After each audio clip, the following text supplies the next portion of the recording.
Craft theatre प्रस्तुत और वीरेंद्र रंजन द्वारा लिखित और दिग्दर्शित हम सब मिलकर नाटक देखते हैं जिसका नाम है मुक्तिबंधन। बहुत बहुत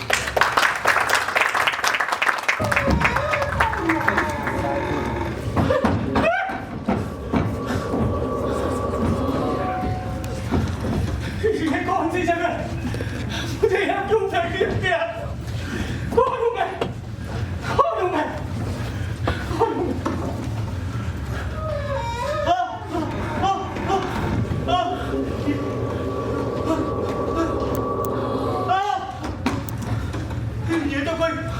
ये तो कोई खंडर प्रतीत होता।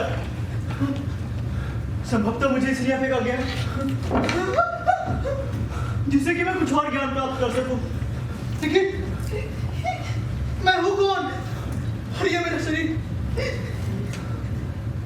ये इतना हरकत क्यों महसूस हो रहा है? क्या ये दृष्टिगत है भी या कोई दृश्य सकता है? कौन हूं मैं?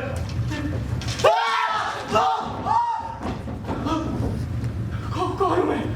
मैं कौन हूं? मैं कौन हूं? पहले तुम बताओ कि मैं कौन हूं। पहले तुम बताओ कि मैं कौन हूं।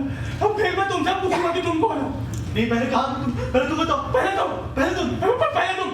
तुम मैं बताता हूँ। तुम दोनों देव पुरुष हो। देव पुरुष?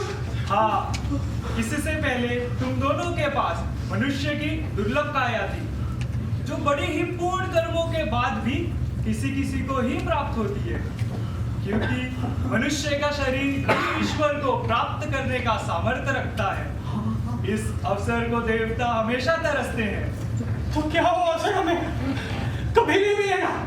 ईश्वर कृपा ही केवलम। साधना मार्ग में बहुत अच्छी स्थिति को प्राप्त कर चुके हो तुम दोनों। हाँ, बस थोड़ी सी चूक के कारण तुम दोनों को देव योनि में प्रवेश करना पड़ा है। तुम्हारा ये शरीर आकाश, वायु और अग्नि से बना है, इसलिए तुम दोनों एक अदृश्य सत्ता हो। अदृश्य सत्ता? और अग्नि के प्रभाव के कारण कभी कभी दृष्टिगत भी हो पाते हो।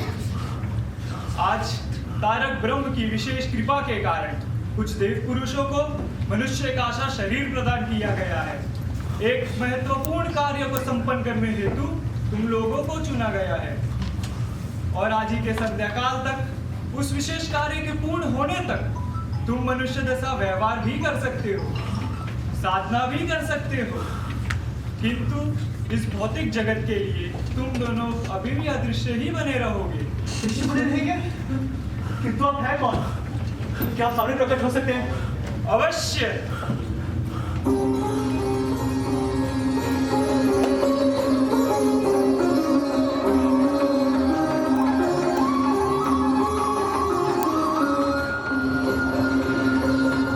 वैसे तुम दोनों मुझे बहुत अच्छे से जानते हो।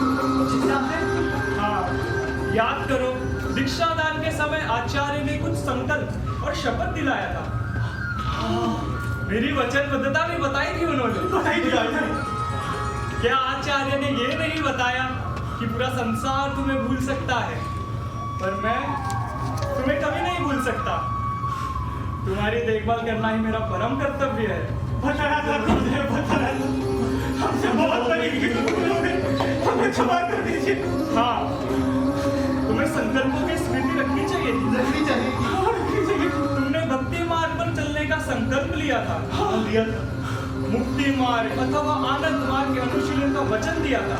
हाँ, साधना काल में अत्यधिक धन और वैभव की इच्छा रखने के कारण तुमने यक्ष का, और अत्यधिक ज्ञान पिपाशा रखने के कारण तुमने विद्याधर का देह धारण किया है। आज तारक ब्रह्म ने अपने एक अनन्य और प्रिय भक्त को मुक्ति प्रदान करने हेतु तुम जैसे कुछ देव पुरुषों को माध्यम के रूप में चुना है, और आज ही के संध्याकाल तक उसे पूर्ण करने का संकल्प भी लिया है। इसी क्रम में तुम्हें इस विशेष कालखंड में मुक्ति और बंधन का विज्ञान ठीक से सीख समझ लेने का अवसर भी प्राप्त होगा।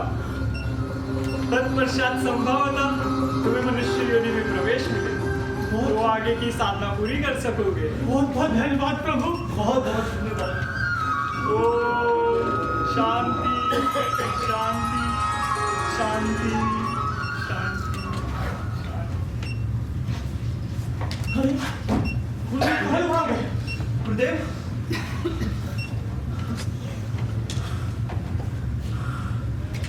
हम मैं कुछ बताऊं क्या? यही कि तुम विद्याधर हो और मैं यक्षराज। हाँ सही कहा तुमने। और तुम यक्षराज हो और मैं विद्याधर। यक्षराज ये दिव्य पुरुष कौन थे? मैं भी यही पूछने वाला था आपसे। कहीं ये सुप्रीम कॉन्शियसनेस परम पुरुष तो नहीं थे? मुझे भी यही प्रतीत हुआ। तुम्हें क्या लगता है ये महल कितना पुराना हो सकता है? लगभग 200-250 साल तो पुराना लग रहा है मुझे, है ना? ये देखो यक्षराज, ये ताला देखो, इसमें कुछ लिखा है 1805, यानी 18वीं शताब्दी का है ये, अर्थात अंग्रेजी शासनकाल का है ये भवन। हाँ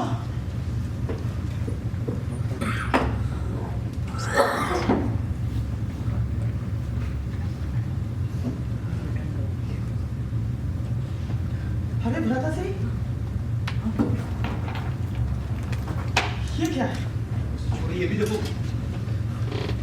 वो प्रकाशीय वस्तु है। ये देखो, ये किसकी हो सकती है? विक्टोरिया, महारानी विक्टोरिया का ये छायाचित्र है।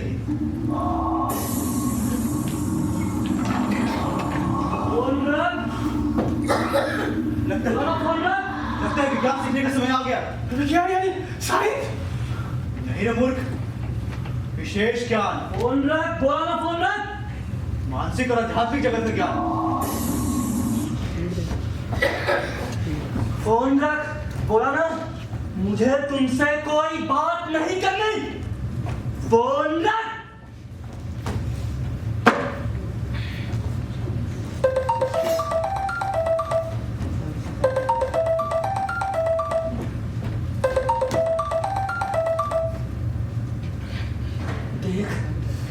तुझे बड़े प्यार से आदर पूर्वक कह रहा हूँ, मुझे तुमसे कोई बात नहीं करनी, लेकिन मुझे नहीं करनी ना। But I hate you, I hate you, I hate you। पर मैं नहीं मिलना चाहता तुमसे। तेरे तो नाम से भी घृणा है मुझे। तेरा मनहूस चेहरा देखकर उल्टियां करने को जी जाता है। तेरी नुकीली नाक, ऐसा लगता है जैसे गले में मुर्गे खाने के लिए पड़े हो। गीत जैसी आंखें हैं तेरी, दूर से ही लाश का पता लगा लेती है। और तेरे होंठ सड़क पर रखा कचरा का डब्बा लगता, डब्बा जो कचरा खाने के लिए सड़क के किनारे पर होता है। सुनना चाहती है? सुन, I hate you, I hate you, I hate you। Phone रख, बोला फोन रख, फोन रख।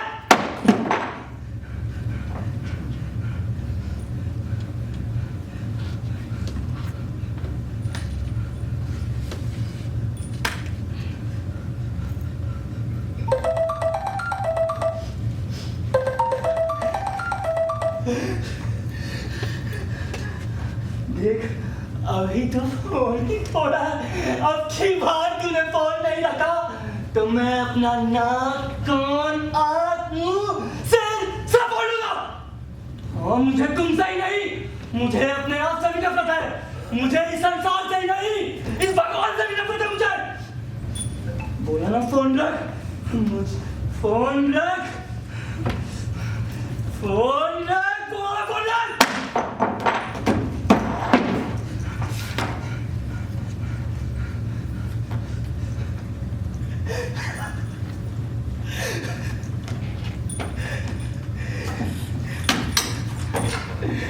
ये संसार नरक है, नरक। यहाँ सब कीड़े मकोड़े की तरह रेंग रहे हैं। क्या गरीब, क्या अमीर, सब गरीब सारो सड़े नाली के कीड़े। इनके हक और अधिकार के लिए लड़ते लड़ते मैं थक चुका। इनका कुछ नहीं हो सकता, कुछ भी नहीं। गंदगी इनका मुकद्दर है। ये साले आपस में तो लड़ते झगड़ते ही हैं, मेरे ऊपर भी आरोप प्रत्यारोप का अंबार खड़ा कर। इनके कारण मेरा हर परिवार भी मुझसे घृणा करे, वो भी मुझे कुछ सुनने और समझने को तैयार।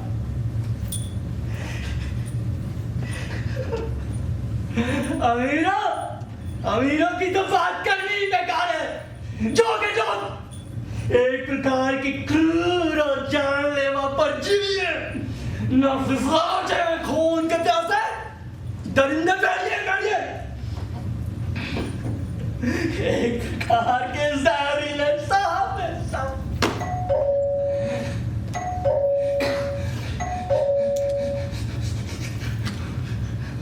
आज तो इस हरामजादी का गला काट के निकल लूंगा।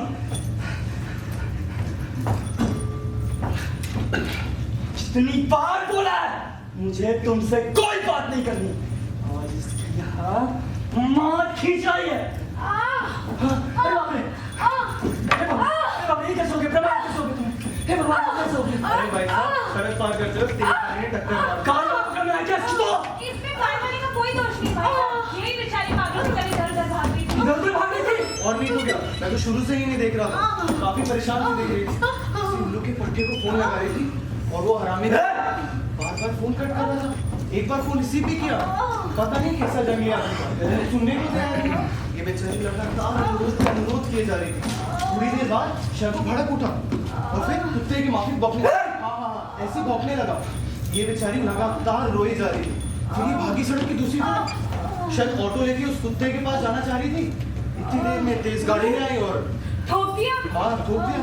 हाँ, बेचारी बेहोशी की हालत में भी बड़बड़ाई जा रही थी। मुझे जाना है, मुझे जल्दी से जल्दी उसके पास जाना है। कहीं वो कुत्ता आप सालों तेरी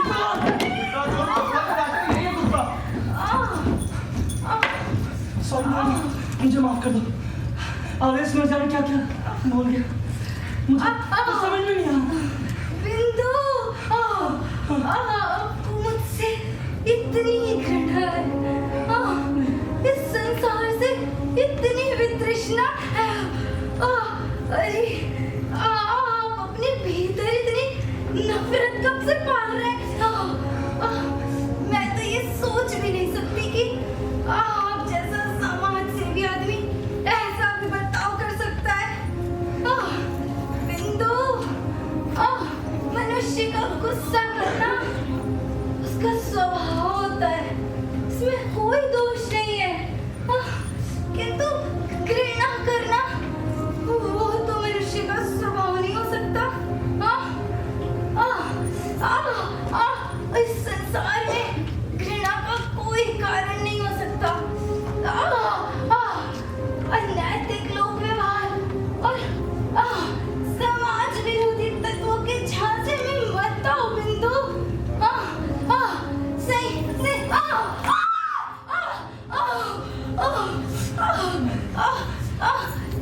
संयम रखो, क्योंकि प्रकृति के नियमों में कोई चूक नहीं है। कालचक्र अपना नियम कभी नहीं तोड़ता बिंदु। अरे आप ना अपने मन की तनिक समीक्षा करके देखिए। हरि कहाँ गए? आप लोगों की समाज की सेवा करना चाहते थे ना, और सेवा कर भी रहे। तो बेचारे वो निरीह लोग, अभावग्रस्त लोग, वो आपका साथ कहाँ तक देंगे? कहाँ तक देंगे? ये धन के लोभियों के विरुद्ध संग्राम में वो तो आपका साथ वहीं तक देंगे ना जहाँ तक कि उनका सामर्थ्य है। इस बात के लिए आप कौन सी घृणा करना क्या उचित है? ये शूद्र मानसिकता से ग्रस्त शासकों और डनाडियों के विरुद्ध संग्राम की नीतियों में क्या आपकी कोई त्रुटियां नहीं है बिंदु? सुनी मुझे माफ कर दो। इसमें जाने क्या क्या सब समझ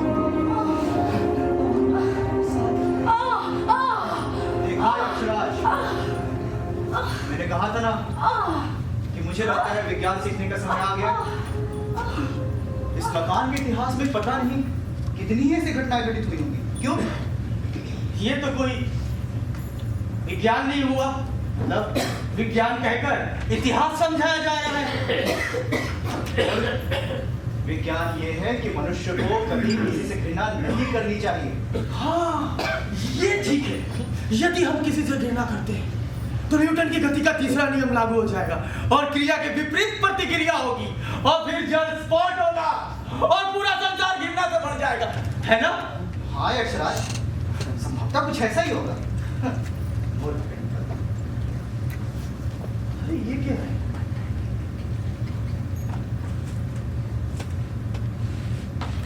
ये किसी का आलेख पत्र है शायद, वहां पड़ा हुआ था। ये तो खाली है यक्षराज। हाँ अरे ये देखिए, प्रथम पत्र पे कुछ लिखा है। हाँ, घृणा शंका भयम लज्जा युगुप्सा चेति। अरे हाँ, ये एक श्लोक है। श्लोक है? हाँ, घृणा शंका भयम लज्जा युगुप्सा चेति पंचमी कुलम शीलम मानम च अष्टपाश परिकीर्तिता। मतलब घृणा, शंका, भय, लज्जा, युगुप्सा, कुलशील और मान ये सब मन के पास होते हैं, अर्थात एक तरह के बंधन है ये आलेख पत्र किसका हो सकता है? ये आलेख पत्र बिंदेश्वर, अर्थात ये कि बिंदेश्वर को पता था कि घृणा करना बहुत ही गलत बात है, फिर भी मूर्ख आदमी। मतलब साफ है, ये जानते हुए कि धन वैभव और अनुचित ज्ञान की इच्छा करना कितनी खतरनाक बात है, फिर भी हम दोनों ने वही किया कि नहीं? अरे वाह यक्षराज, काफी समझदार हो तुम तो। वो तो हुई मैं।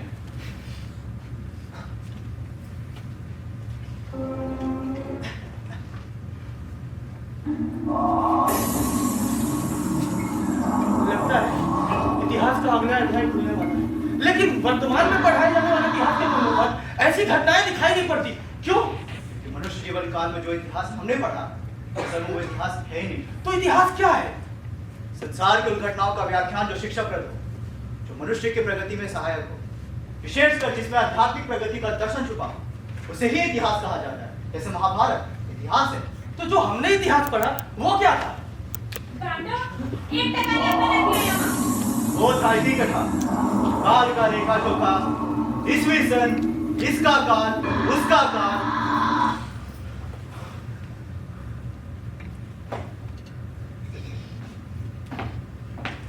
क्या कर रही मेरी सोना? जोगाड़ तो नहीं तुमने, नोटों को गिनने में व्यस्त हूँ। तुमने नोटों से पूरा घर चौंका रखा है, फुर्सत क्या है? क्या हुआ?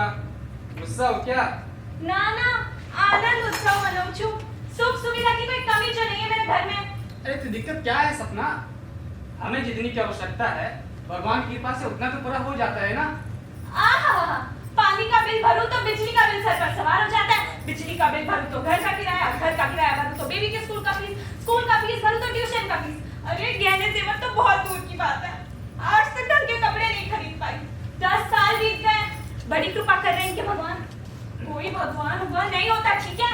झूठी तसल्ली देना बंद करो, समझे आप? अरे हाँ देवी जी, हाँ सब समझ गए देवी। अच्छा सुनो ना, कल दोस्त को पता ना गांधी जयंती, तो देखो फंक्शन के दौरान यूनिफॉर्म कितना गंदा हो गया है। जरा इसे धो देना प्लीज। ये लो। हाँ हाँ, जाओ जाओ, तमने सु आया वॉशिंग मशीन आके नीचे धो दूंगी। क्या सपना, तुम भी इतना बकबक करती रहती हो और दिमाग खराब की रहती हो एनी टाइम।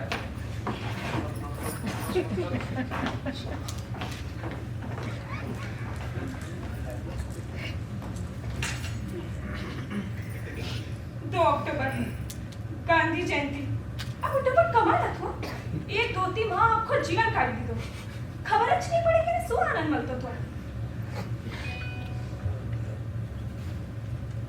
हमारा શું થશે? क्या हमारा जीवन ऐसे दुखों से भरा रहेगा? क्या हम कभी रोजमर्रा के पचड़े से बाहर निकल पाएंगे? मेरा मन संदेह, संशय, दुविधा, असमंजस, कश्मकश और शंका से भरा हुआ है, क्योंकि यह कुछ भी स्पष्ट या परिष्कृत नहीं है। मेरा बाल मन बाल उत्पीड़न से तो किशोर मन अच्छे बुरे की उलझन से भरा रहा है और ह्यूमन अंतहीन अविश्वसनीय परिश्रम में पागल है। और वृद्धावस्था का क्या होगा? अपनी जीर्ण शीर्ण संकीर्ण जीवन को ही तलाशने में निकल जाएगा।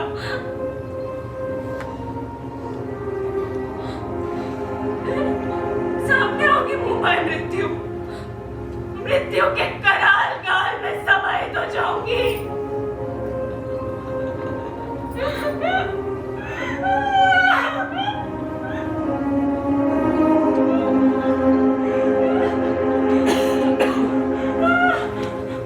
कुछ समझ नहीं आ रहा कि मेरा जन्म ही क्यों हुआ और मेरी मृत्यु ही क्यों होने वाली है।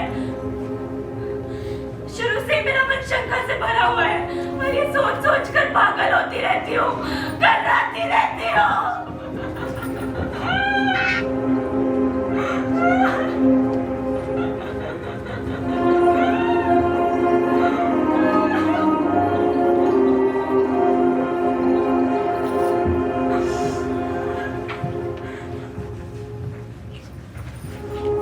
ये संसार झूठा है। ईश्वर तो बस एक झूठी तसल्ली का नाम है।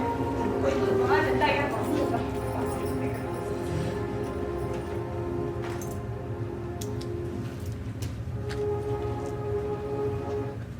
ये क्या है?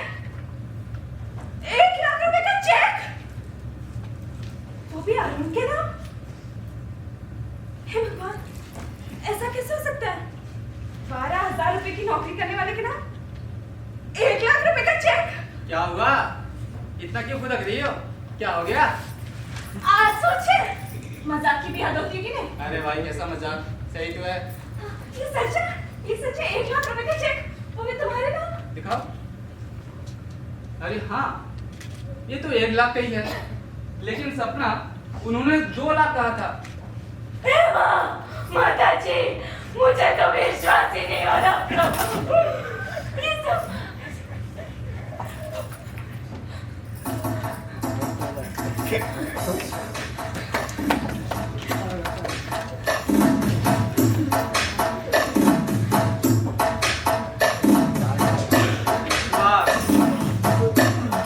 विश्वास यही तो बात है सपना।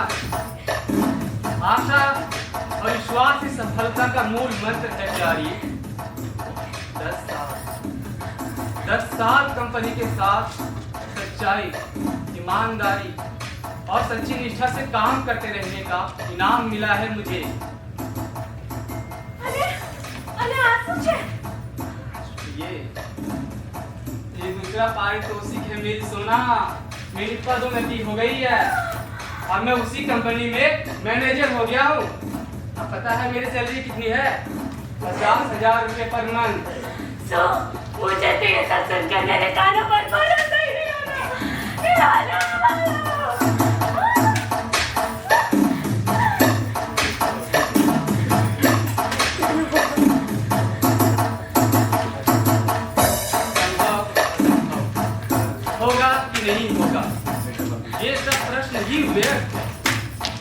दरअसल मनुष्यों के साथ एक विकट समस्या ये भी है कि जब वो अपना कोई लक्ष्य निश्चित करता है, जब वो किसी चीज को हासिल करना चाहता है, तो वो उस दिशा में बढ़ चलने से पहले ही अनैतिक लोक व्यवहार और समाज विरोधी तत्वों के दबाव के कारण शंका से भर जाता है। वो अपने ही पैरों में शंका की बेड़ी डाल देता है और फिर उसी में उलझा रहता है। किसी ने बिल्कुल सच कहा है कि संसार में कुछ भी असंभव नहीं है, यानी सब कुछ संभव है।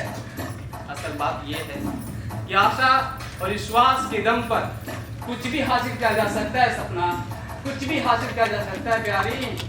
मरुपति, मनुष्य किसी कार्य को करने से पहले होगा कि नहीं होगा क्या इस उलझन में पड़ जाता है, संदेह की बेड़ी में जकड़ जाता है। अरे वाह क्या बात है, लेकिन मुझे एक संदेह है। मूर्ख, तुमने देखा नहीं ये शंका या संदेह बंधन है, फिर भी एक संदेह है मुझे। क्या संदेह है तुम्हें बताओ? विज्ञान, इतिहास, इतिकथा ये सब तो ठीक है, लेकिन ये जो घटनाक्रम हम दोनों देख रहे हैं आपको किसी नाटक जैसा नहीं लगता? तो इसमें संदेह कैसा है यशराज? परमार्थिक विचार से ये सब कुछ एक नाटक ही तो है। ये संपूर्ण सृष्टि नटराज की कल्पना दृष्टि ही तो है। मतलब अर्थात परमात्मा के मानस पटल पर जो कल्पनाएं उभरती हैं वही तो हम और हमारा ये संसार है। नटराज है वो, इस संसार के सबसे बड़े नाटककार है वो। तो इस संसार में जो इतने बड़े बड़े नाटककार हुए वो भी परमात्मा के ही कल्पना पाते हैं। परमात्मा अपने काल्पनिक पात्रों से भी कल्पना करवाते चलते हैं और कलाओं का सृजन करते चलते हैं। विशेष कला का सृजन जिसके माध्यम से परमात्मा करते चलते हैं वो लोग साहित्यकार, नृत्यकार, संगीतकार अथवा कलाकार कहे जाते हैं। करते सब कुछ स्वयं है और उसकी सारी प्रतिष्ठा अपने काल्पनिक पात्रों को देते चलते हैं, क्योंकि परमात्मा अपने काल्पनिक पात्रों से बहुत प्रेम करते हैं।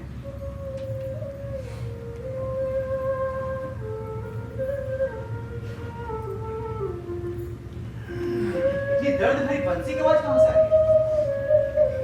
लगता है इतिहास का दूसरा अध्याय खुलने वाला है। नहीं यशराज, ये कोई इतिहास का संकेत नहीं है। कोई तो है वर्तमान में जो बंसी बजा रहा है।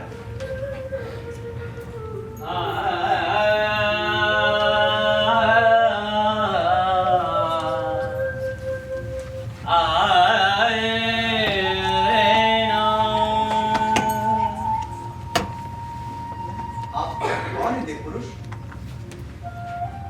अरे मुझे नहीं पहचाने विद्याधर जी? क्यों यश महाराज? अरे आप हमें कैसे जानते हैं? हमने आप जैसे बहुत देखे हैं देखो। आप हमें भयभ्रांत कर रहे हैं। नहीं यशराज, ऐसी कोई बात नहीं। हमारे और आप जैसे तो बहुत है इस संसार में। आप ऐसा कैसे कह सकते हैं? कह सकते हैं। कई बार तांत्रिकों ने अपनी सिद्धियों का प्रयोग कर हमें वश में करके कई मनुष्यों के शरीर में प्रविष्ट कराकर अपनी उल्लू सीधा करते हैं। तो थोड़ा तो अनुभव हमें भी हो गया है। किंतु आप है कौन? मैं गंधर्व हूं। मनुष्य जीवन काल में मैं एक सूफी संत था। शिवालय में भजन कीर्तन किया करता था। अरे वाह,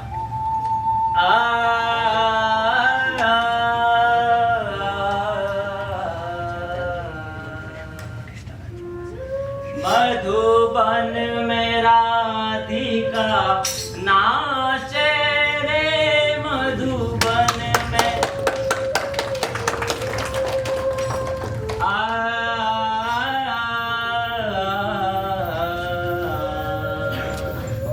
मधुबन में राधिका नाचे रे, मधुबन में राधिका नाचे रे, गिरधर की मुरलिया बाजे। मधुबन में राधिका नाचे रे, पग में घूंघर बांध के घूंघटा मुख पर डाल के, नैन में गजरा लगा के रे, मधुबन में राधिका नाचे रे, गिरधर की मुरलिया बाजे। मधुबन में राधिका नाचे रे, मृदंग बाजे तिरकिट धुम ताता, मृदंग बाजे तिरकिट धुम ताता, नाचता चुम चुम ततई ततई ताना, चुम चुम चना नाना, चुम चुम चना नाना, क्रांता क्रांता क्रांता दादा दा। मधुबन में राधिका नाचे रे, गिरधर की मुरलिया बाजे। मधुबन में राधिका नाचे रे, तकट तकट तकट दान तकट दान तकट दान तकट दान तकट दान तकट दान तकट दान तकट दान तकट दान दे नादर दानी सादानी दीम दीम दाना नादर दानी सादानी दीम दीम दाना नादर दानी सादानी दीम दीम दाना नादर दानी सा ओदे तन के देख दे ताना दे ताना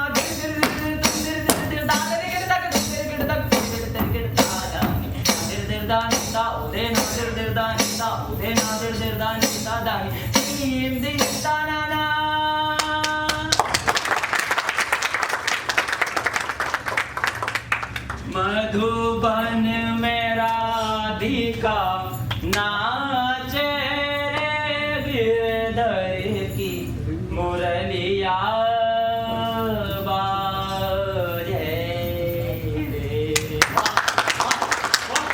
आनंद आ गया। इन तारीफों ने मेरे दिल में कैसी चाहत जगा दी कि मैं फिल्मी दुनिया का बेताज बादशाह बनने का सपना देखने लगा। और उसी एक हसरत की भरपाई के लिए मुझे तुम्हारी ही तरह इस झिनझिनाहट की दुनिया में पेशगी करनी पड़ी। झिनझिनाहट? हाँ, जिसे संस्कृत में देवयोनि कहते हैं। आपका तात्पर्य क्या है गंधर्व देव? मनुष्य जीवन में थोड़ी सी चूक के कारण देवयोनि में प्रवेश कर गए। हम सभी देवतागण बिना पहनी के लोटा हो गए हैं। बिना पहनी के लोटा। आकाश, वायु और अग्नि की सहायता से कभी भी कहीं भी धकेल दिए जाते हैं। हमारे पास कोई वश नहीं। अब देखो, मन में कोई संगीतज्ञ बनने का संकल्प करता तो मुझे पुनः वहाँ उपस्थित होना पड़ता है, क्योंकि मुझ जैसे गंधर्वगणों का ही मुख्य कार्य उस वातावरण को संगीत में बनाना।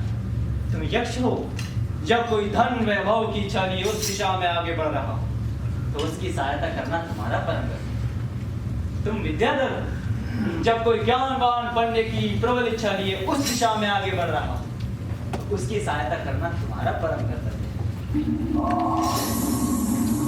अरे ठंडे ठंडे पानी से नहाना चाहिए। लगता है इतिहास का अगला अध्याय खुलने वाला है। गाना चाहिए। अरे ठंडे ठंडे पानी से नहाना चाहिए। अरे शांति, अखबार आया क्या? ये तो यहीं पड़ा है। चाय मिलेगी क्या?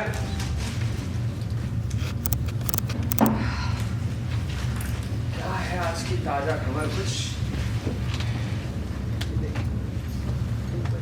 अर्थव्यवस्था की रीढ़ के समान है कृषि। बताओ, जिसको बढ़ावा नहीं दिया जा रहा। शाहरुख अनुष्का ने नहीं दिए मगही पान के पैसे। इनके पास करोड़ों रुपए है बहाने के लिए पान वाले का पैसा खा कर आ गए। लूडो में बेईमानी पर हुए विवाद में दंपति पहुंचे थाने। थाने वाले क्या करेंगे इस पे? ये लीजिए आपकी गर्मा गर्म चाय। अरे वाह, चाय आ गई। क्या पढ़ रहे थे आप? 128 किलो की पत्नी के नीचे आकर पति मरा।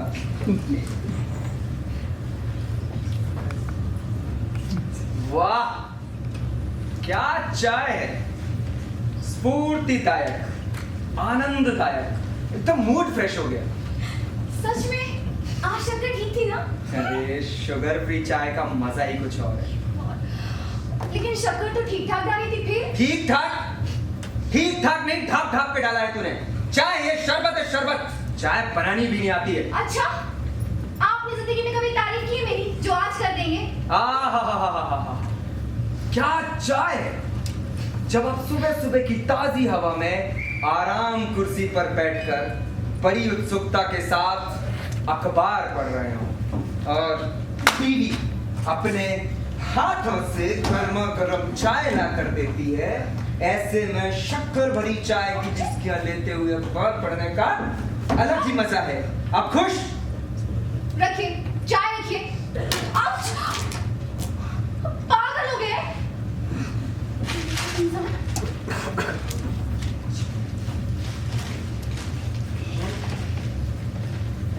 झुमरी तलैया थाना क्षेत्र के खाद्यान्न आपूर्ति विभाग में हुए करोड़ों के गबन का मामला प्रकाश में आया।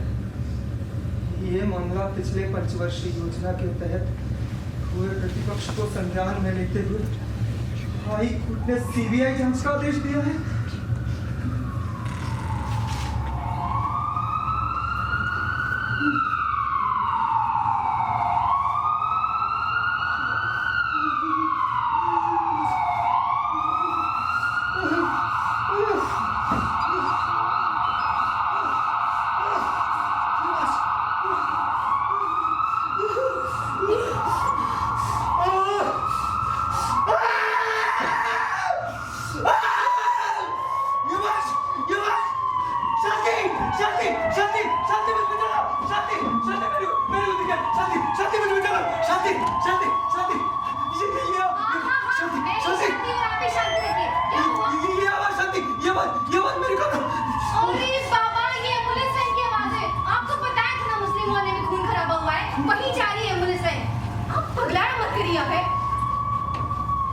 अभय, ये भगवान, एक बात नहीं समझ में आती कि जब भी ऐसे एम्बुलेंस वैन और पुलिस वैन की आवाज सुनते हैं तो ये डर क्यों जाते हैं? और पिछले 10 सालों से करते हैं, लेकिन क्यों? अभय, अभय, उठो अभय, अभय।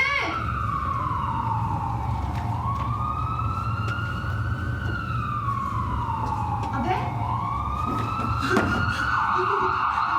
पुलिस पुलिस पुलिस मैंने कुछ किया अभय, कहाँ है पुलिस और कौन सी पुलिस? वो आवाज अभय, वो एम्बुलेंस वैन की आवाज थी जो यहाँ से आई, वहाँ तो चली गई। चली गई लेकिन फिर आई तो तो क्या हाँ? क्यों करते हो ऐसे? बार-बार बोलो। बार तो नहीं, कभी शांति कभी क्या कभी अभय? आप 10 लोग बार कर चुके हैं ऐसा, लेकिन क्यों? इधर देखो। ऐसा कौन सा राज है जो आप छुपा के रखे और बताना भी नहीं चाह रहे? हाँ? मैं जानना चाहती हूँ कि राज क्या है, बोलो। राज, हाँ, शांति है एक राज जिसे मैंने आज तक तुमसे भी छिपाया। आज से 10 साल पहले जब मैं खाद्यान्न आपूर्ति विभाग में कार्यरत था, उस समय अनाजों के गबन का मामला प्रकाश में आया। हमने गरीबों का खाना चुराया है शांति। हमसे बहुत बड़ा अपराध हो गया शांति, बहुत बड़ा अपराध हो गया शांति।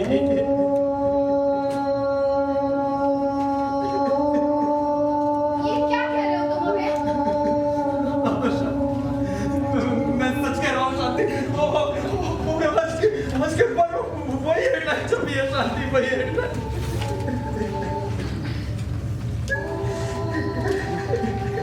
लेकिन ये तो पिछले पंचवर्षीय योजना के तहत हुए गबन की सीबीआई की जांच की बात है।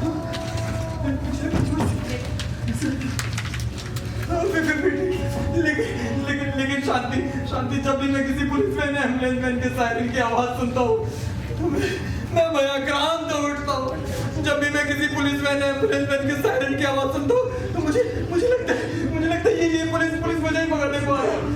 और जब भी मैं ये आवाज सुनता हूँ तो मेरा ब्लड प्रेशर हाई होने लगता है। हाँ, मेरे सांसों में मेरा कोई नियंत्रण नहीं होता। मेरी हार्ट बीट भी तेज भागने लगती है।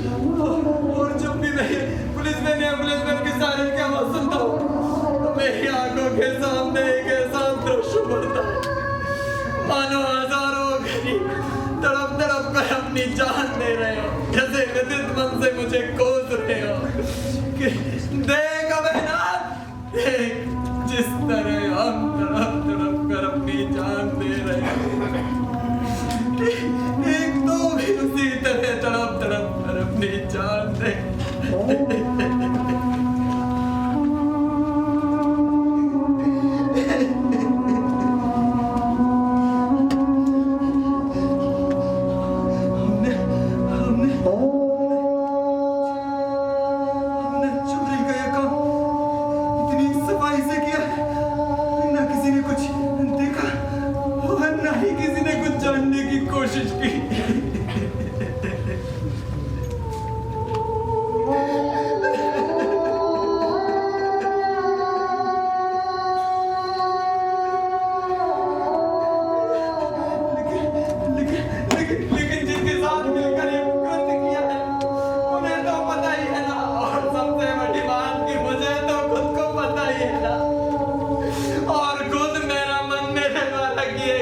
अपराध का साक्षी है और वो साक्षी मुझे बार बार डराता रहता। क्या करूं मुझे क्या करना? मुझे लगता है किसी मनोरोग के डॉक्टर को दिखाना चाहिए। वो वही मेरा इलाज कर सकता है, वही मुझे ठीक कर सकता है। बेवकूफ आदमी, इस रोग का कोई इलाज हो ही नहीं सकता। तो क्या मुझे इस अपराध बोलते कभी छुटकारा नहीं मिलेगा? कभी छुटकारा नहीं मिलेगा मुझे इस अपराध बोलते? एक उपाय है। क्या बोलो, बताओ ना उपाय। वो उपाय हाँ बताइए। प्रायश्चित पर कैसे, क्या करना होगा मुझे? क्या करना होगा? कोर्ट में सरेंडर कर दो, अपना गुनाह कबूल कर दो। प्रशासन से उसके बदले दंड लेकर इस भुगतान करो। तुम पागल हो गया? तुम मुझे और क्यों डरा रही हो? मैं ऐसा कुछ नहीं करने वाला। मैं डरा नहीं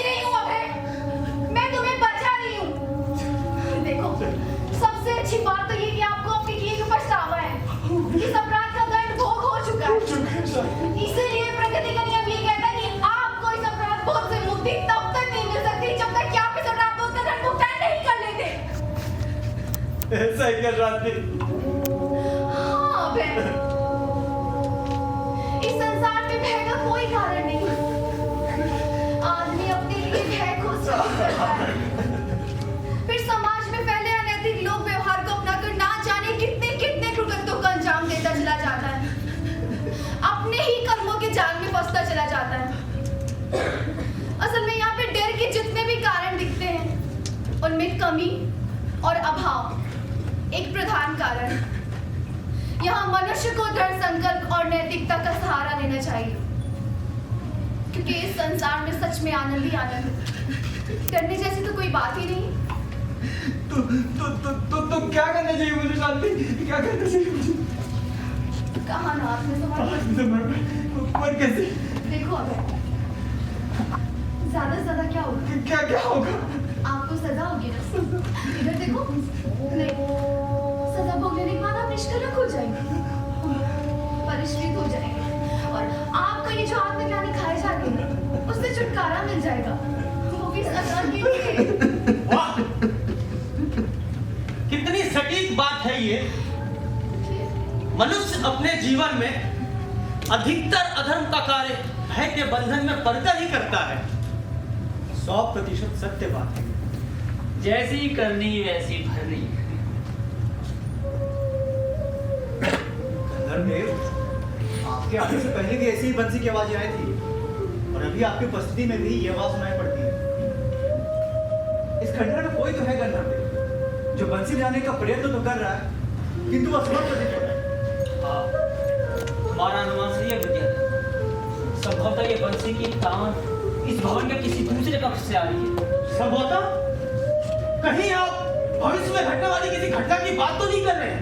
वाह, तुम्हारा अंदाजा भी सही है यक्षराज। लीजिए भ्राताश्री, पहले तो विज्ञान, इतिहास, इतिकथा, साहित्य, साहित्यकार, नाटककार, और अब ये भविष्यवाणी, ज्योतिष विज्ञान, क्या है ये सब? जैसे ये खंडहर हमारे लिए एक टूटी फूटी भवन नहीं, बल्कि विश्वविद्यालय हो गया हो। विश्वविद्यालय ही तो है यक्षराज। हम कितने भाग्यशाली हैं। अवश्य ही हमें पूर्व कर्मों का फल मिला कि हमें समस्त विषयों से संपन्न इस विश्वविद्यालय में विज्ञान अर्जित करने का अवसर प्राप्त हो रहा है। तनिक सोचो, पृथ्वी पर ऐसा कोई विश्वविद्यालय है क्या? सोचो। आप सत्य कह रहे हैं, किंतु मुझे तो लगता है कोई तो है जो दर्द से करा रहा है, वर्षों से पीड़ा झेल रहा है। किंतु आप ऐसा कैसे कर सकते हैं? आप तो बांसुरी की आवाज नहीं सुन रहे? इस आवाज में कितनी व्यथा है, कितनी पीड़ा है इस आवाज में।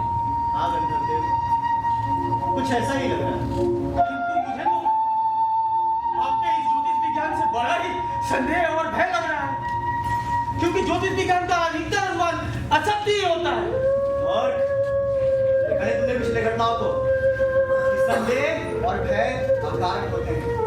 ये स्वयं अथवा समाज द्वारा आरोपित संस्कार मात्र हैं ये।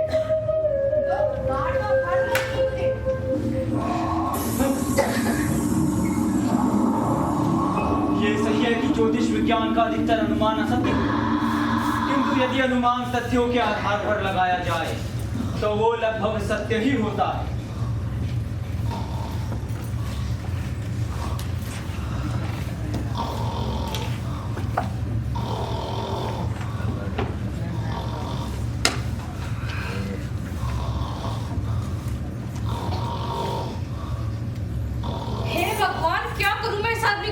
जी करता है पूरी की पूरी झाड़ू बिजड़ दे उसकी आंख में। हर रोज की आदत हो गई है बस ये लगा खराटे लेने की। भगवान इनको उठा भी तो नहीं लेता, सारा मिल जाता इस निकम्मे आदमी से। घर घर के छट बना दी मैंने। देखो कैसे लंबे लंबे खराटे बन रहा है, इस सालों से नींद का भूखा है। कुंकड़ की आवाज। तेरे मम्मी पापा की बुद्धि भ्रष्ट हो गई थी। मैंने पहले कहा था याद ही मुझे बिल्कुल पसंद नहीं।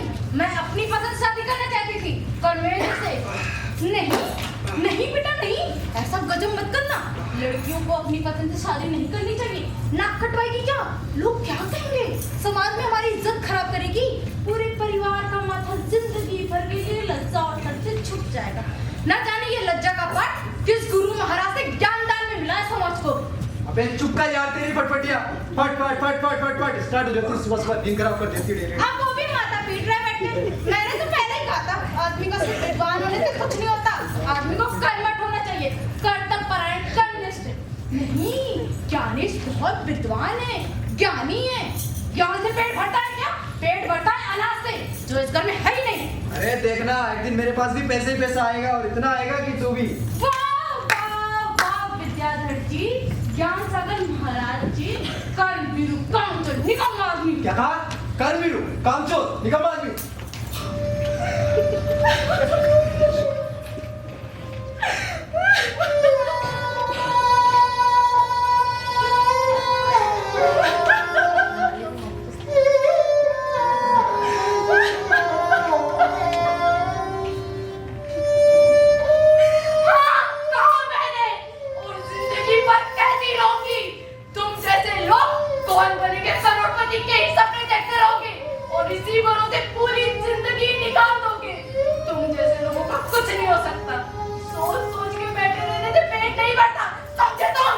तुम्हारी ये वजह है कि तुम मुझे ज्ञान दे रही हो ज्ञानेश को? तुम जैसे लोग घर पर ही शेर बन सकते हो, बीवी के सामने बहादुर बन सकते हो। जरा भी शर्म नहीं आती बीवी पर हाथ उठाते हुए? बेहा मेरा बेशरम। चकोर चकोर चकोर चकोर, मुझे माफ कर दो चकोर। हाँ मैं शेर बन सकता हूँ, सिर्फ तुम्हारे ही सामने। हाँ मैं बेहया, बेनाथ, बेशर्म हूँ, तो सिर्फ तुम्हारे ही सामने। असल में मेरे मन और मस्तिष्क को लज्जा ने घेर रखा हुआ, हीन भावना ने घेर रखा हुआ, हीन मन्यता ने पकड़ रखा हुआ है। इसकी उसकी, इधर की उधर की बातों में आकर लज्जा नाम की चुड़ैल ने मेरे मन में घर बना लिया हुआ है। मैं कर्म भीरू कामचोर या निकम्मा आदमी नहीं हूँ। इतनी पढ़ाई लिखाई करने के बाद भी उस लायक नौकरियां नहीं मिलती और चारों तरफ बेरोजगारी छाई हुई। इस भोगवादी काल में, वैश्विक युग में शिक्षा का कोई मोल ही नहीं रहा। जब भी कोई छोटी मोटी नौकरी करने की सोचता हूँ, तो जब पकड़ लेती, हीन मन्यता दीवार बन के सामने खड़ी हो जाती है और कहती है कि ज्ञानेश बाबू, क्या तुमने यही सब करने के लिए इतनी पढ़ाई लिखाई की थी? एक से बढ़कर एक डिग्री हासिल की थी। आज पूरे देश की अर्थव्यवस्था, अरे देश के ऊपर विश्व की अर्थव्यवस्था ठगों, चोरों, लुटेरों और हत्यारों की गुलाम बनी हुई। अपन अशिक्षित और निर्दयी लोगों का ही बोलबाला है समाज। ऐसे में इन दुष्टों के सामने हम अपने आप को बहुत छोटा महसूस करते हैं, हीन भावना से मन भर जाता है। ऐसा लगने लगता है जैसा हमारा कुछ हो ही नहीं सकता, और फिर हम मुद्दसी बने बैठे निकम्मेपन का शिकार हो जाते हैं। ऊपर से पीछे खड़ी है ना, कमर पर हाथ धरे हुए, दांतों तले उंगलियां दबाए हुए, आंखों में आंसू लिए, भाव विभोर सी सुबह सुबह सिर पे चढ़ के तांडव करने लगती है। चाक चाक दिन दिन दिन चाक दिन चाक दिन चाक। शायद मेरी नौटंकी देख के मुझे गले से लगाने के लिए मेरी ओर मुझे माफ कर दो, सॉरी। अरे वाह, बीवी हो तो ऐसी जो मार भी खाया और सोती हो।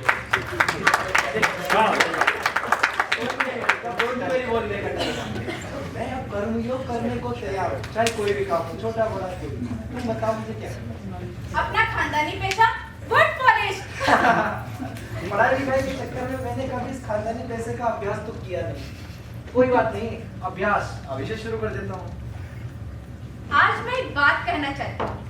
आज के लोगों को ये बात काट पाने भी चाहिए। आज के लोग शारीरिक मेहनत वाले कार्य को छोटा कार्य समझते हैं। जिस कार्य को करने में शारीरिक मेहनत लगती है, उस कार्य को नीच कार्य समझते हैं। नाई का काम, धोबी का काम, बढ़ई का काम, खेती का काम, गृहस्थी का काम, गृह मिस्त्री का काम, कुम्हार का काम, ये सारे काम अब छोटे लगने लगे हैं इन गधों को। शहरों की चकाचौंधी लोगों को अंधा बना दिया है। निकल पड़ता है हर कोई बैठे बैठे अमीर बनने, स्टार बनने, बड़ा बिजनेसमैन बनने, रसूख हासिल करने। दर दर की ठोकरें खाकर भी अकल नहीं आती इन जैसों को।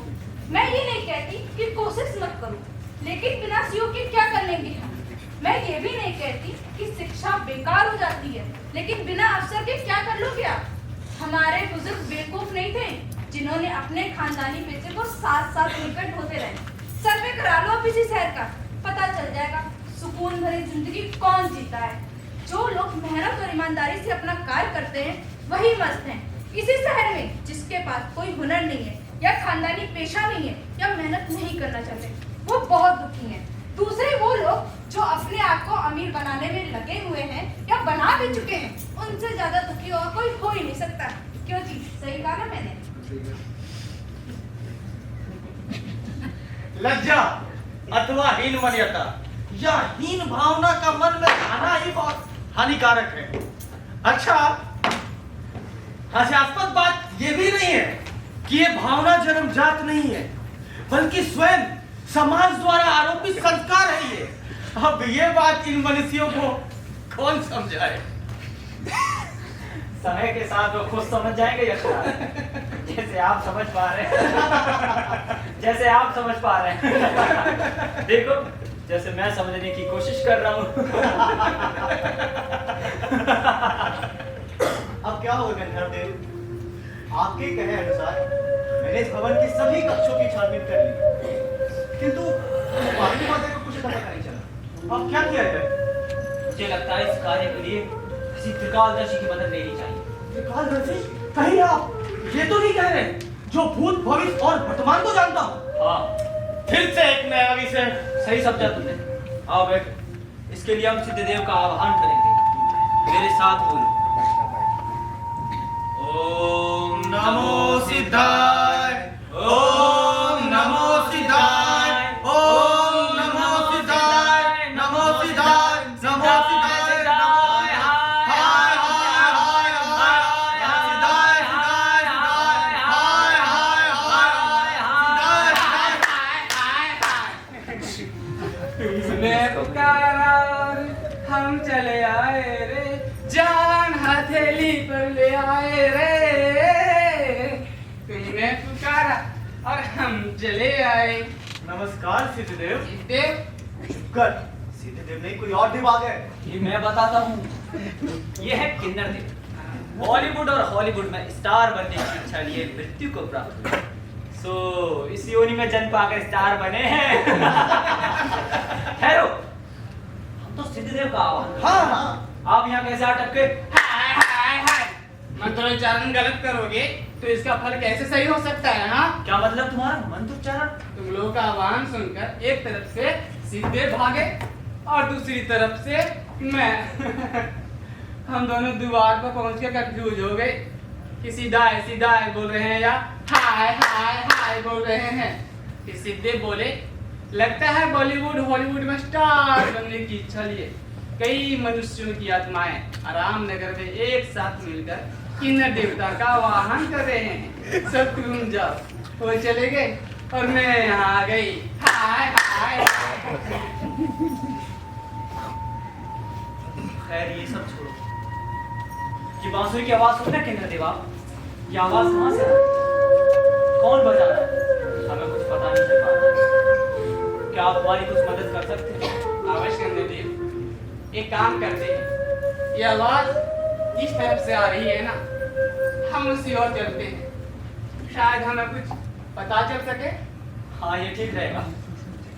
आप दोनों यहीं ठहरो, हम लोग पता करके आते हैं कि ये बांसुरी बजा कौन रहा है। हमें साथ क्यों नहीं ले गए? मूर्ख, बाकी का बचा इतिहास कौन देखेगा? हाँ, ये भी ठीक है।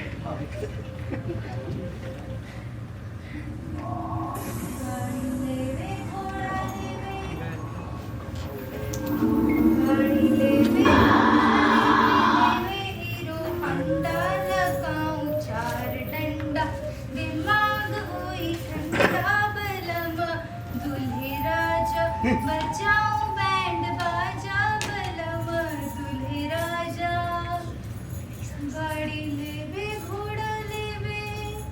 ना हो शीतल दीदी, क्या करते लाग है? के शालू?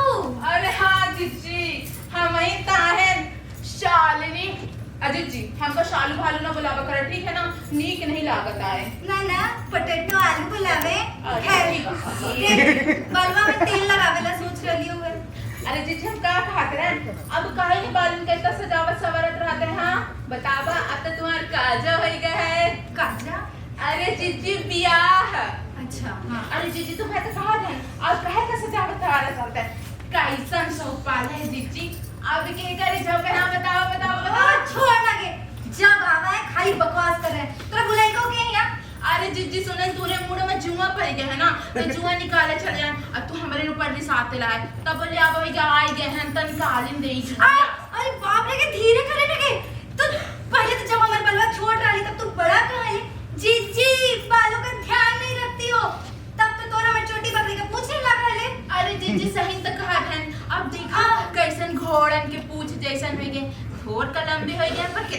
कितना बिखरा है तुम्हारी जिगर। छोड़। लिया लिया लिया। अरे छोड़ अरे बाप रे कितना मोटा कितना कड़वा सा लिखे जुआ अरे बाप रे भैया के को तो ऐसे लगे जैसे तो ढील ना हाथ ही देख ले ले। क्या देखा हाथी जैसा तहा पे हमें कुछ ना सुने को जो तू। अरे जीजी एक बात बताई बुरा तो ना कहा ना। तो बोल भी कर सकले बोल। हाँ जीजी सुना वो ब्रिटिश बूढ़ा नहीं पंडिताइन तो लगा ले। हाँ हाँ जीजी कल मुन्नी लाल की वीडियो विदा करवाई क्या मेरे मुन्नी लाल को तो जानते हैं ना। हाँ जीजी सुना अब हम तैयार हैं सुंदर तो हम लगते हैं ना जीजी। जीजी वो कल लोग चले हमारे हैं पहले हम देखा हाथे में डंडा पकड़े ऐसा ऐसा वापस हाथ नहीं पकड़ रहे जीजी देखा।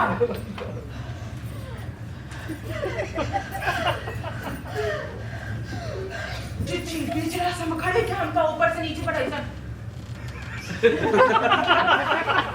जैसे हम दोनों 16 साल के जवान लड़कियां हैं जीजी बतावा ऐसा होता है ऐसा हरकत जैसे मुंह में दांत नहीं उनके पेटे में आंत नहीं हरकत जैसे ना आजकल के बेचारी लौंडो वाला जा जीजी सुना था हमका कहा था हमका देख के कहा था नाजे मेरा आलू तेरे चले रे है नाजे तुमने भी मेरा कहते उते लाए बताओ तो जनिका जीजी हमने नहा दी सी इतना क्यों भागी का हम बड़े से मक्खन मुखून लगा किसका किधर एकदम से कि एक टांग ही बुढ़ाऊ की कबर में चले हैं नई दुनिया देखे बतावा ना ये तोरा शर्म रवावा हो कि ना आवा हो।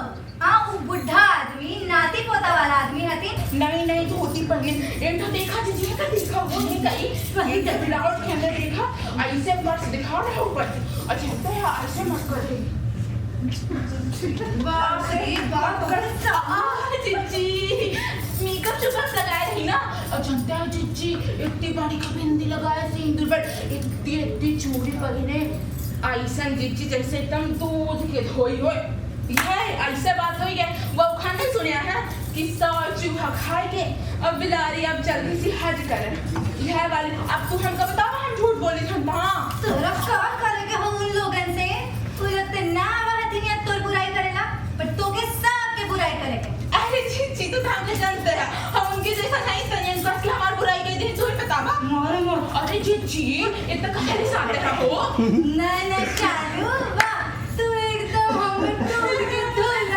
बाकी पूरी दुनिया ने एकदम गुड़ गोबर का करे जीजी कलयुग लागे दुनिया बहुत बेकार ना देखिए शालू एक दिन तू इतना तुरैबे तोरा कोई बचाना नहीं तो। अरे जीजी मस्करी ना करत जाने दे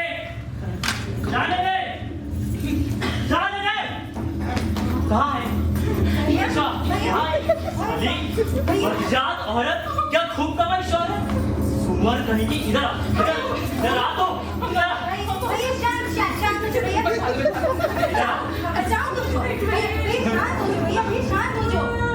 नाम है शालू और काम है चालू कौवा कहेंगे तो इधर भैया शांत हो जाओ है तू कौवा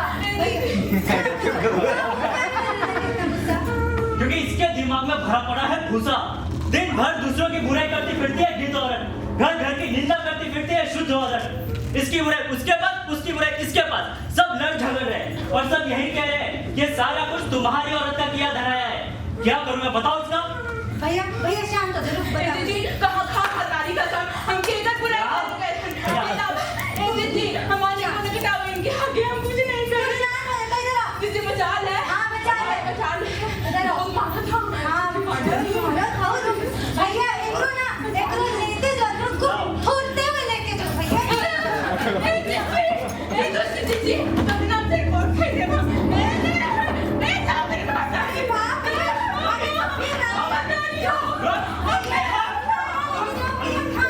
बड़ी आई कोट करना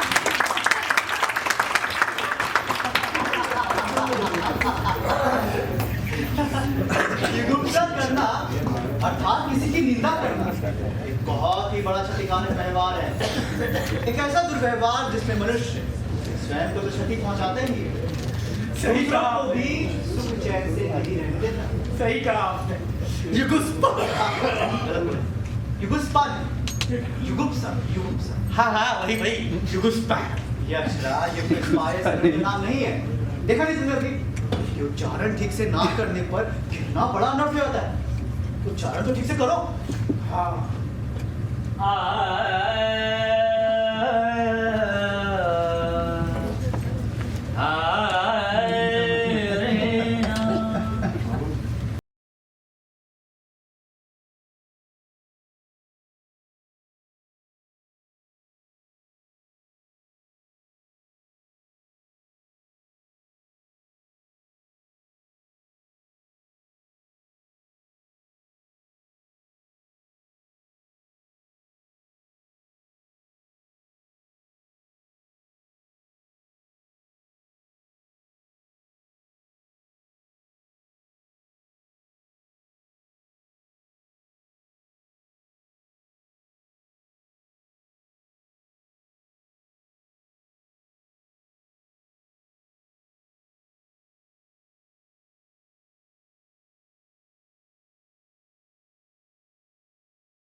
आप लोग यहाँ कब आ गए? किन्नर देव हो क्या गया आपको?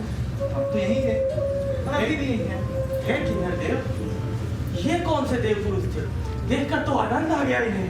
लक्ष्मण महाराज, वो आराम नगर में भटकने वाली भूत आत्माएं थी। इसी तरह की कई भूत आत्माएं आराम नगर में भटक रही हैं। भटकती आई तो भटकती चली गई। विजयधर जी, वो आवाज इस कब्ज को छोड़कर इस भवन के बाहर भीतर से कहीं से भी सुनाई नहीं पड़ती। अब एक बात तो निश्चित ही है कि वो आवाज यहीं कहीं से उत्सर्जित होती है, किंतु कहाँ से कुछ पता नहीं चल पा रहा है। ये सुनो,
आप कौन है देव पुरुष?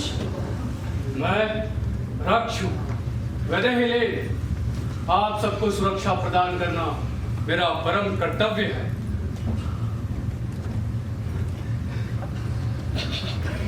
तो आप यहाँ भी प्रस्थान कर गए? हम कहीं भी आ जाते हैं। ये बांसुरी की आवाज सुने रक्षिदेव आप? ये आवाज कहाँ से आ रही है? ये छत, ये दीवारें। आप निश्चिंत रहें, अब आपको कुछ नहीं होगा देवदत्त। ये छत, ये दीवारें, ये फर्श, ये कुर्सी, ये मूर्ति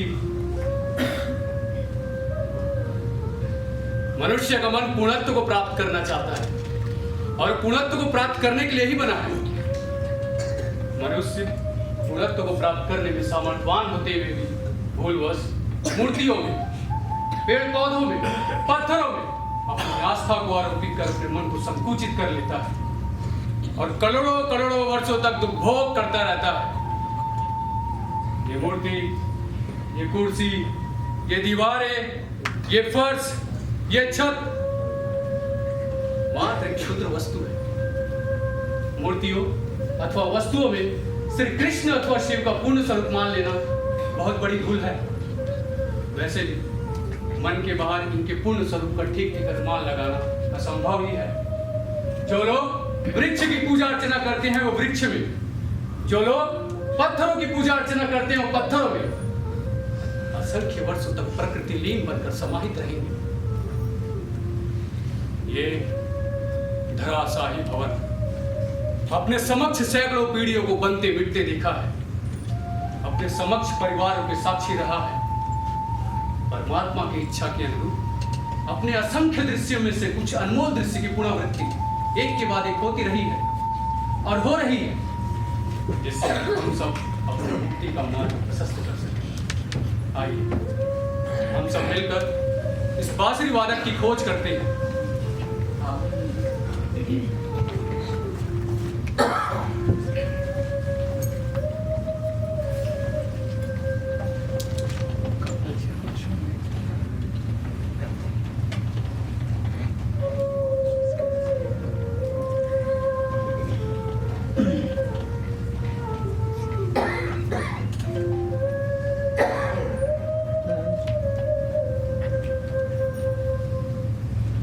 क्षमा चाहता हूँ। क्यों? क्या हुआ? नहीं, कुछ नहीं। यक्षराज बताओगे क्या हुआ तुम्हें? मैं ये कहना चाहता हूँ कि जब गंधर्व देव जैसे इतने बड़े संगीतज्ञ और किन्नर देव जैसे इतने महान अभिनेता यहाँ मौजूद है और हम उस साधारण बांसुरी वादक की खोज में लगे, ये कोई बात हुई? हाँ, पर क्या है तुम्हारा? मेरे कहने का तात्पर्य ये है कि कुछ सांस्कृतिक कार्यक्रम हो जाए। अरे वाह यक्ष महाराज, आपकी अच्छा विचार है। तो गंधर्व देव क्या कहते, हो जाए? अरे हो जाए। दुनिया की फिल्म इंडस्ट्री ना सिर्फ 3 चीजों से चलती है, एंटरटेनमेंट, एंटरटेनमेंट एंड एंटरटेनमेंट, और मैं हूँ भरपूर एंटरटेनमेंट। क्या आप किसी फिल्मी मनोरंजन की बात तो नहीं कर रहे? क्योंकि अभी अभी आपने जो ये संवाद कहा, इसके पीछे का बुढ़ार जानते हैं? जानते हैं इसका मतलब? कुछ मानसिक रोगियों का ये मानना है कि मनुष्यों में कामुकता, क्रोध, लोभ, मोह, ईर्ष्या और दंभ को भड़काकर उन्हें प्रसन्न कर देना और उनसे बड़ा धन वसूल लेना ही मनोरंजन है। तो कहीं आपकी मान्यता उनकी तरफ नहीं है? पता नहीं विद्याधर जी, हो भी सकता है, शायद हो भी सकता है। अक्सर अभिनेता या कलाकारगण तुम्हारी तरह अपने जीवन में उद्यम को लेकर आश्वस्त नहीं है। कुछ तो बिना पत्थर के हवा में उड़ने की इच्छा लिए भटक रहे हैं और कुछ बड़ा धन उपार्जन के चक्कर में ढनाडियों की रास्ता सहज स्वीकार करके एंटरटेनमेंट कहने को मजबूर है। अरे तो विद्याधर जी, मनोरंजन के पीछे का सही अर्थ क्या है फिर? मनोरंजन का सही अर्थ है, उसका गुणार्थ है मन का रंजन करना, मन को स्वच्छता प्रदान करना। अकस्मात ही मनुष्य का मन दिन प्रतिदिन के काम काज के दौरान वो नकारात्मक भावों विचारों से बढ़ता चला जाता है। वो तो समझ ही नहीं पाते उनके जीवन में हो क्या रहा है, चल क्या रहा है उनके साथ। फिर उनका जीवन निराशा से भर जाता है। किंतु इस बात को कलाकारगण भली भांति समझते हैं। वो अपने व्यक्तिक और सामाजिक दोनों कर्तव्यों का निर्वहन करते हुए अपने कला संस्कृति का प्रयोजन करके मनुष्य मन को स्वच्छता प्रदान करते हैं, उन्हें नकारात्मक से सकारात्मक की ओर ले जाते हैं, जिससे उनका व्यक्तिक और सामाजिक दोनों जीवन आनंद के साथ प्रखर होकर अग्रसर हो चलता है। मैं पूरे विश्वास के साथ कह सकता हूँ कि इस भवन से जुड़ी अगली घटना प्रस्तुत होने वाली है। सावधान। की चिंता तुम्हें नैया बहन, भोला की मूड़े पे लगी पाइपलाइन, खूब सपरो सपरा ए नई बागराओ, कैसो के करवाले भोले से ब्याह, गौरा साची बताओ, गौरा साची बताओ, कैसो के करवाले भोले से ब्याह।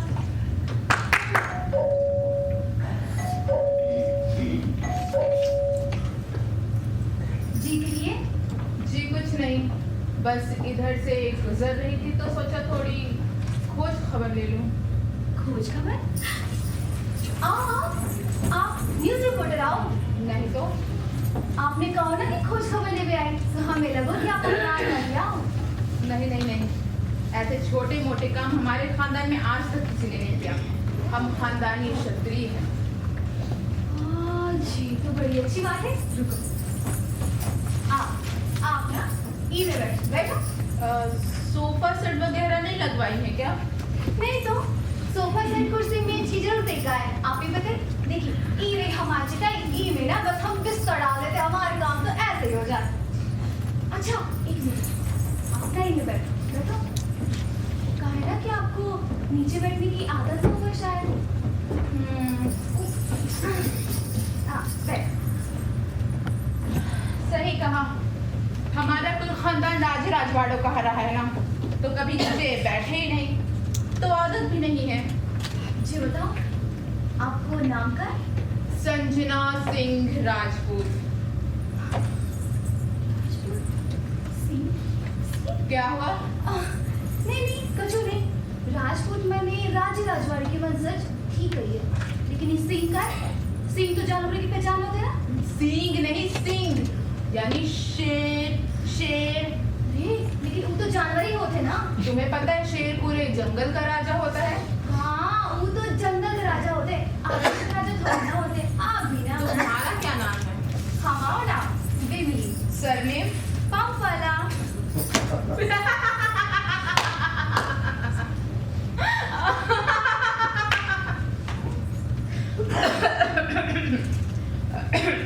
पंप सुना था, पंप वाला खानदान पहली बार सुन रही हूँ।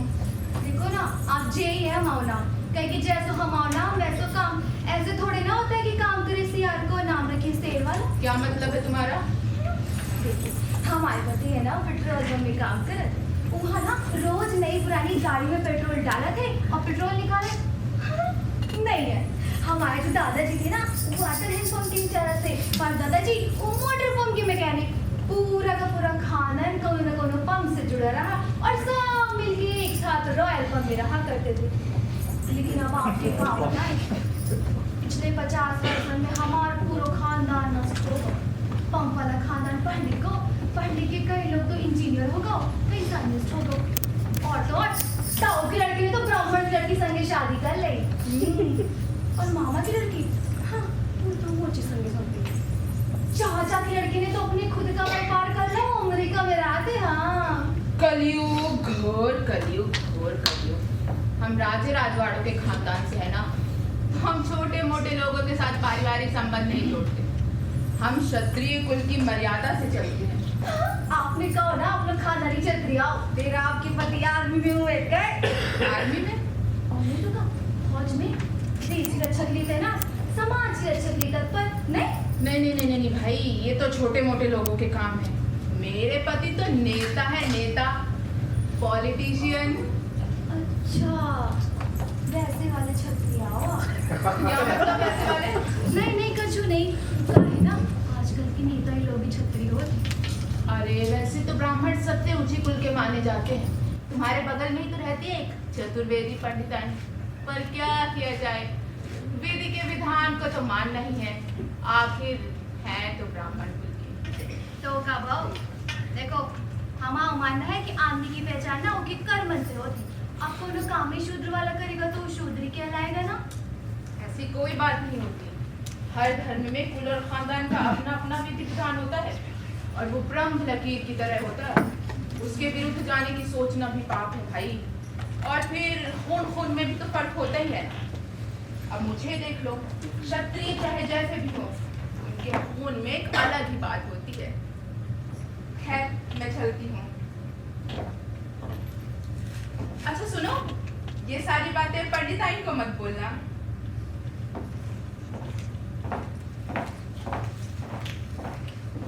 खून में फर्क हो जाए, छतरी खून गुलाबी होती का?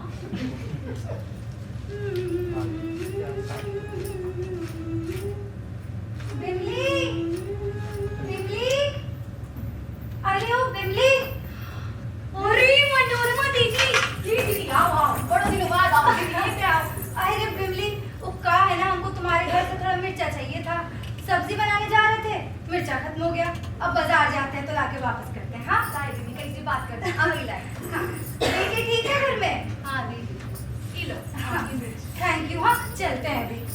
ये दीदी बड़े दिनों बाद आओ, ऐसे ना चाय पीते ही बैठो। बैठो दीदी। ओहो बिमली, सब्जी बनाने जा रहे थे, अच्छा बोलो जल्दी बोलो। ये ले तू खा।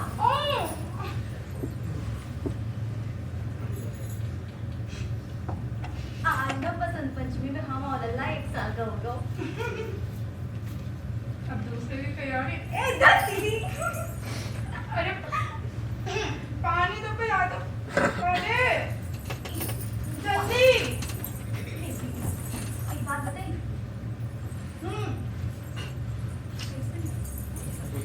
दीदी एक बात तो बता दो। कैसा लड्डू है, अटक गया पूरा। एक बात बता दो दीदी, खून खून में कोई फर्क हो जाएगा? क्या पिवली, तुम्हारी खून के चक्कर में ना हमारी चतुर्वेदी जी को टाइम पे खाना ना मिलेगा। एक दीदी मिल जाएगी, बताइए खून खून में कोई फर्क होगा? होता है ना, ए ग्रुप का होता है, बी ग्रुप का होता है, और तो और ओ ग्रुप का भी होता है।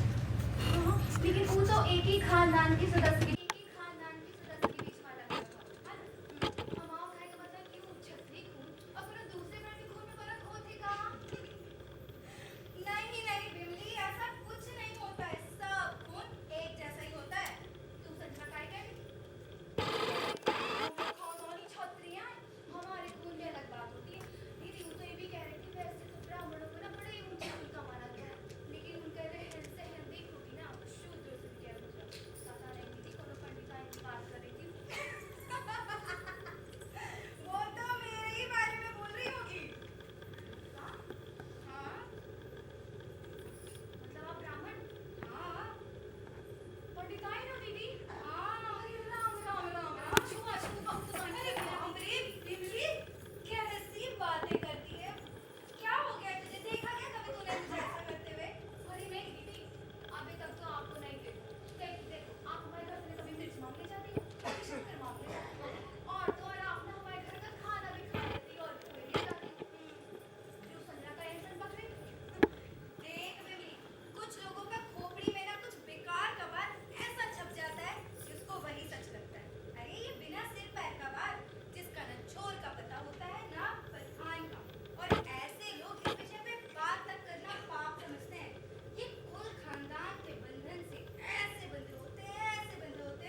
पाप लगेगा ना, जिंदगी भर ऊपर नहीं पाएगी। कीड़े पड़ेंगे, कीड़े। कीड़े कमाई को पड़ेगा, कमाई को, समझी? बड़ी बड़ी पूंछ वाली। कहीं तुम काम में नहीं आ जा, कान लगा के कहीं नहीं आई। तू नीच औरत, तेरी इतनी मजा, तुम मेरे सामने ऐसी बात कर रही है? हाँ, कह रही। ये कौन एक बार कर रही, समझे तुम? हम जरा आते तो जो खा क्या तो खा नहीं लो। नीचे मत, तुम्हारे कारण बढ़िया पंडिताएं। तुमने शूद्र को सिंहासन पर बिठाने का काम जो कर दिया, मूर्ख औरत। नहीं तो इसकी ये बता, ये मुझसे जबान लड़ाई। हाँ? सुनो तो, बहुत देखिए तुम्हारी जैसी खातर महिला, समझी? उल्टा और अभद्र नारी हो तुम। उल्टा हो, उल्टा। मुझसे ना कोई बात नहीं, समझी? पहले मैं इसकी खबर लेती थी। सुनो, बहुत टाइम से बैठी मैं सुनो उसका। चाहते यहाँ से क्या निकाले चप्पल, हाँ? चप्पल निकालेगी तो चप्पल वो भी संजना को। तुझे यहाँ से नहीं निकलवाया ना, तो मेरा नाम भी संजना नहीं। एक घंटे में सिर्फ पेट्रोल एक पंप नहीं खरीदवाया ना, तो बताना। अरे जाओ, तुम्हें क्या लगा हमारे आगे पीछे कौन नहीं आएगा? तुम हाथ तो लगा के दिखाओ, तुम्हारे मुंह ना जलेबी। हाँ? दीदी, हमें नहीं ब्राह्मण, क्षत्रिय, शूद्र और ये वैश्य, ये शब्द ही गलत लगा था दीदी। नहीं बिमली, कोई भी शब्द गलत नहीं होता है। जब शब्दार्थ समझना है ना, तो शब्द ही गलत लगते हैं। इनको तो अर्थ है? इसका अर्थ है बिमली, और शास्त्रों में भी कहा गया है, जन्मना जायन्ते शूद्र, संस्कारात् द्विज उच्यते, वेद पाठी भवेत् विप्र, ब्रह्म जनाति ब्राह्मण। मने हर मनुष्य जन्म से शूद्र ही होता है। जब मनुष्य संस्कार सीखता है, तब वो द्विज कहलाता है। वेदों के पठन पाठन और अनुशीलन करने वाला व्यक्ति विप्र यानी पंडित कहलाता है। और जो व्यक्ति ब्रह्म साधना में लिप्त रहता है ना, वही ब्राह्मण कहलाने का अधिकारी होता है। यहाँ पे तो ठीक है बोल। दीदी, एक बात और बात सुनना कि तैयार है तो बिना पीटे छोड़ो ना उसको। बिमली, तुम्हारी बातों के चक्कर में मैं सब्जी बनाना भूल गई। हाँ, जाओ सब्जी बनाओ, जाओ जाओ जाओ।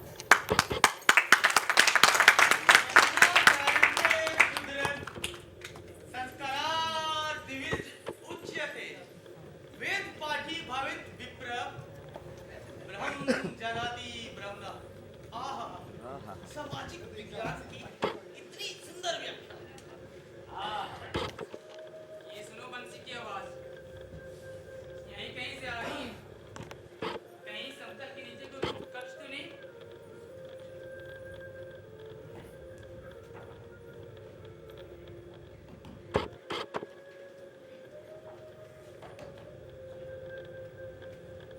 नहीं, ये आवाज समतल के नीचे से नहीं आ रही है।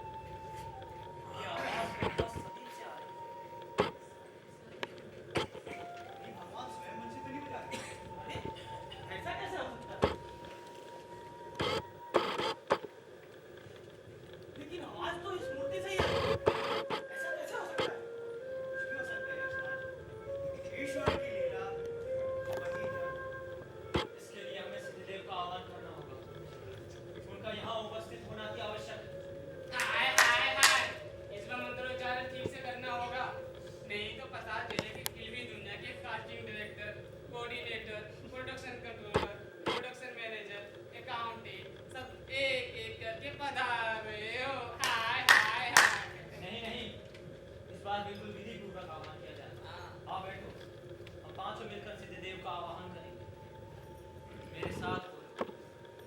ओम नमो सिद्धाय, ओम नमो सिद्धाय, ओम नमो सिद्धाय, ओम नमो सिद्धाय, ओम नमो सिद्धाय, ओम नमो सिद्धाय, ओम नमो सिद्धाय। मारो भक्तो माखन लेवा, आमुल ढेरी गई, मारो पाकिट फूली गई। मारो भक्तो माखन लेवा, आमुल ढेरी गई, मारो पाकिट फूली गई। आयु वेरी वेरी सॉरी गाना, कुछो दर्द भूली गई।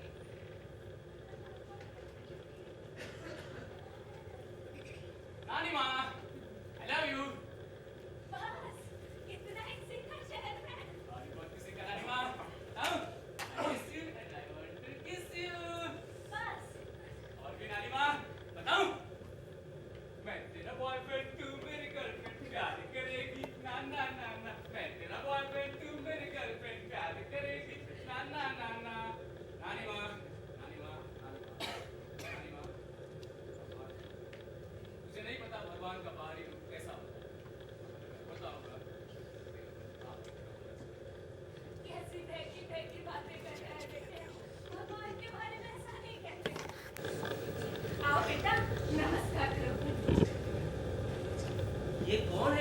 कन्या।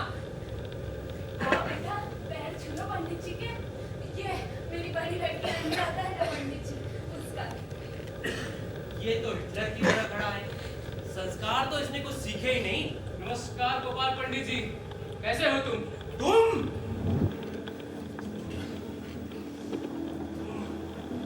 ये क्या भौंक रहा है तू?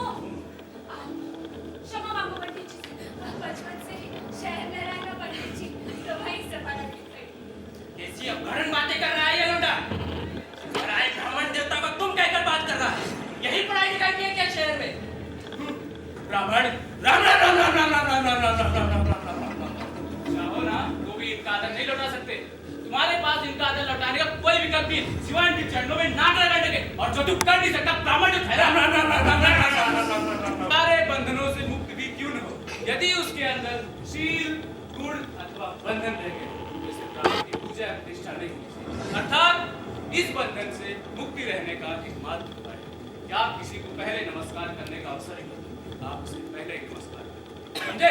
ब्राह्मण राम राम राम राम राम राम राम राम राम राम राम राम राम। कौशल्या, मैं जा रहा हूँ। इस लौंडे ने एक ब्राह्मण का अपमान किया है और ब्राह्मण का अपमान कौशल्या के बराबर होता है। हे प्रभु, हे हरि राम कृष्ण जगन्नाथम प्रेमानंद, ये सब कुछ क्या देखना पड़ा? राम राम राम राम राम राम। एकमात्र गुरु ही इसे स्वीकार कर सकते हैं और ब्रह्म ही एकमात्र गुरु। शाबाश गुरुदेव।